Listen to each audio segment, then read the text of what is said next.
নমস্কাৰ এই মুহূৰ্তত আহি পৰিছে সন্ধিয়াৰ কেইবাটা বিগ ব্ৰেকিং নিউজ। আজি হৈছে 11 জুন। গোটেই অসম তথা ভাৰতৰ বিভিন্ন প্ৰান্তৰ পৰা যুগত হৈছে কেইবাটাও গুৰুত্বপূৰ্ণ খবৰ। এনেবোৰ খবৰ নিতৌ পাই থাকিবলৈ চেনেলটি সাবস্ক্ৰাইব কৰি ভিডিঅ'টো এটা লাইক কৰিবলৈ নাপাহৰিব। আজিৰ আমাৰ প্ৰথমটো খুবেই গুৰুত্বপূৰ্ণ খবৰ হৈছে অসমবাসীৰ বাবে এটা ডাঙৰ খবৰ। লাখপতি বাইদেউৰ বাবে এটা ভাল খবৰ। সাজু হৈছে চৰকাৰ, শীঘ্ৰেই সোমাব আপোনাৰ একাউণ্টত টকা। কিমান তাৰিখত আপোনাৰ বেংক একাউণ্টত চৰকাৰে সোমাই দিব আত্মসহায়ক গোটৰ 10,000 টকা। লাখপতি বাইদেউৰ বাবে এটা ভাল খবৰ। শীঘ্ৰেই আপোনাৰ একাউণ্টত সোমাব টকা। ধন প্ৰদানৰ বাবে চৰকাৰ গ্ৰহণ কৰিছে ব্যৱস্থা। জনতা ভৱনত বিশেষ বৈঠক আৰু বৈঠকত গুৰুত্বপূৰ্ণ সিদ্ধান্ত গ্ৰহণ কৰিছে লাখপতি বাইদেউৰ বাবে। মুখ্যমন্ত্ৰী মহিলা উদ্যমিতা অভিযানৰ অগ্ৰগতিৰ বুজ ল'লে মুখ্যমন্ত্ৰীগৰাকীয়ে। আবেদনৰ প্ৰপত্ৰ পৰ্টেলত অন্তৰ্ভুক্তকৰণৰ সন্দৰ্ভত বৈঠকত মিলিত মুখ্যমন্ত্ৰীগৰাকী। মন্ত্ৰী ৰঞ্জিত কুমাৰ দাস আৰু অন্যান্য বিষয়াসকলক লৈ উপস্থিত থাকে বৈঠকত। আৰু ইয়াকে লৈ বৈঠকত কেইবাটাও গুৰুত্বপূৰ্ণ সিদ্ধান্ত গ্ৰহণ কৰিছে অসমৰ মুখ্যমন্ত্ৰী ডক্টৰ হিমন্ত বিশ্ব শৰ্মা চৰকাৰে। যদি আত্মসহায়ক গোটৰ মহিলাসকলে ভিডিঅ'টো চাই আছে তেন্তে সেইসকল ব্যক্তিৰ বাবে ভাল খবৰ। অতি শীঘ্ৰেই আপোনালোকৰ কৰিব লাগিব বেংকৰ লগত আধাৰ কাৰ্ড লিংক। যদি আপুনি বেংকৰ লগত আধাৰ কাৰ্ডটো লিংক কৰা নাই অতি শীঘ্ৰে কৰি লৈ লওক। তাৰপিছত অসমবাসী ৰাজুক জনাইছে আমাৰ 2 নম্বৰটো খুবেই গুৰুত্বপূৰ্ণ খবৰ। লগতে এটা ডাঙৰ খবৰ আহি গ'ল বকৰি ঈদৰ SOP। ঈদৰ পূৰ্বে ইছলাম ধৰ্মী ৰাজলৈ জৰুৰী নিৰ্দেশনা। ঈদৰ পূৰ্বে ইছলাম ধৰ্মী ৰাজলৈ জৰুৰী নিৰ্দেশনা প্ৰদান কৰিছে প্ৰশাসনে। ঈদৰ পূৰ্বে ইছলাম ধৰ্মী ৰাজলৈ জৰুৰী নিৰ্দেশনা। বকৰি ঈদক লৈ আহিলে কেইবাটাও গুৰুত্বপূৰ্ণ নিয়ম। জন্তুৰ কুৰবানী নিৰীক্ষণ কৰিব বিশেষ আয়োগে। নিৰীক্ষণ কৰা হ'ব কুৰবানী আৰু নামাজৰ স্থান।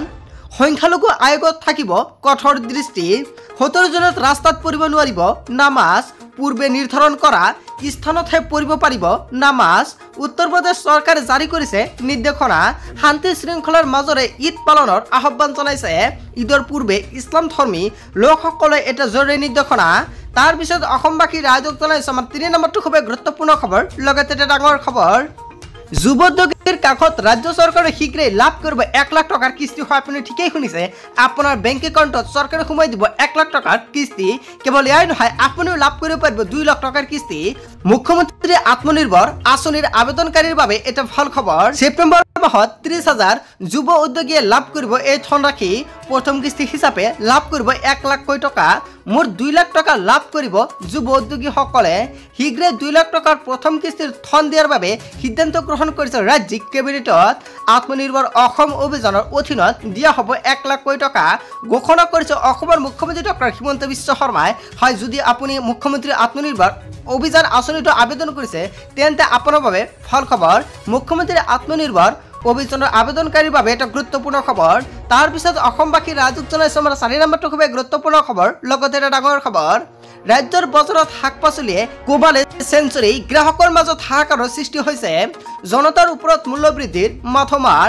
কিয়নো 100 টকাৰ তলত নাই একো শাক পাচলি। প্ৰতিটো শাক পাচলিৰ আকাশলংঘী দাম। কেৱল এয়াই নহয়, বজাৰলৈ আহি গ্ৰাহকৰ মাজত হাহাকাৰ সৃষ্টি হৈছে। কেৱল গুৱাহাটীয়ে নহয়, ৰাজ্যৰ সকলোতে বাঢ়িছে পাচলিৰ মূল্য। অত্যাধিক দাম বৃদ্ধিয়ে চিন্তিত কৰি তুলিছে জনসাধাৰণ জনতাৰ মাজত। আৰু জনতাৰ ওপৰত মূল্য বৃদ্ধিৰ মাথমাৰ। হয় বন্ধুসকল, আপোনাৰ ৰাজ্যত শাক পাচলিৰ দাম বৃদ্ধি পাইছে নেকি? যদি বৃদ্ধি পাইছে তেন্তে নিশ্চয় আপুনি কমেণ্ট কৰি জনাব। লগতে কোনটো অঞ্চল সেয়াও জনাবলৈ নাপাহৰিব। তাৰপিছত অসমবাসী ৰাইজক জনাইছে আমাৰ 5 নম্বৰটো খুবেই গুৰুত্বপূৰ্ণ খবৰ। লগতে এটা ডাঙৰ খবৰ প্ৰতিখন ৰাজ্যৰ বাবে ধন মুকলি কৰিলে মোদী কেবিনেটৰ। কোন ৰাজ্যত কিমান টকা ধন আপোনালোকে এতিয়া সম্পৰ্কে জানিলেও হয় বন্ধুসকল, সম্পূৰ্ণকৈ তালিকা প্ৰকাশ কৰা হৈছে কোন ৰাজ্যে লাভ কৰিলে কিমান ধন। দেশৰ প্ৰতিখন ৰাজ্যৰ বাবে মোদী কেবিনেটৰ ধন মুকলি। কোন ৰাজ্যই লাভ কৰিলে কিমান ধনৰাশি। বিত্ত মন্ত্ৰালয়ে মুকলি কৰিলে প্ৰতিখন ৰাজ্যৰ বাবে টকা। আৰম্ভ হ'ল কৰ হস্তান্তৰ প্ৰক্ৰিয়া। সৰ্বমুঠ 13,750 কোটি টকা মুকলি কৰা হৈছে। কোনখন ৰাজ্যৰ বাবে কিমান টকাকৈ প্ৰাণ কৰিলে সম্পূৰ্ণকৈ তালিকা প্ৰকাশ কৰা হৈছে। দেশজুৰি প্ৰতিখন ৰাজ্যৰ বাবে মুকলি কৰিছে মোদীৰ কেবিনেটৰ ধন মুকলি। হয়, আপোনালোকে নিশ্চয় তালিকাটো দেখিব পাৰিব নেক্সট ভিডিঅ'ত। চ' বন্ধুসকল, গোটেই অসম তথা ভাৰতৰ বিভিন্ন প্ৰান্তৰ পৰা যুগত হৈছে কেইবাটাও গুৰুত্বপূৰ্ণ খবৰ। এনেবোৰ খবৰ নিতৌ পাই থাকিবলৈ চেনেলটি ছাবস্ক্ৰাইব কৰি ভিডিঅ'টো এটা লাইক কৰিবলৈ নাপাহৰিব।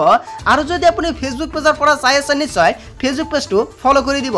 চ' থেংক ইউ ফৰ ৱাচিং ফুল ভিডিঅ'।